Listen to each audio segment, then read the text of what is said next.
Hi! Welcome to my channel.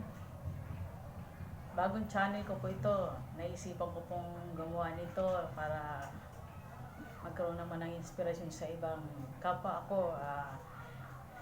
May karamdaman.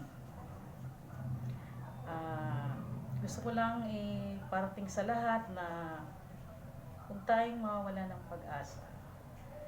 Lagi nating pagpapasalamat sa Panginoong Diyos ang buhay na binigay niya sa atin. Huwag tayong makakalimot sa Kanya. Dahil yan ang ating pinakamatibay na sandalan ng ating buhay, ang magkaroon ng koneksyon sa ating Panginoong Diyos. Gaano man tayo makasalanan, aminin at hingin natin ito ng kapatawaran sa Diyos para ang buhay ay tuloy-tuloy at maganda. Ang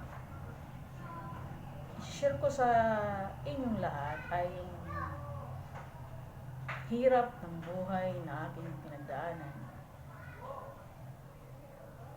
Ganun pa man, sana subaybayan niyo po ang aking kwento. Subscribe naman po kayo dyan. Mag-like po kayo. Sa susunod ko po babahagi ng paunti-unti yung buhay na nakamtan ko dito sa mundo. And thank God. God bless you all.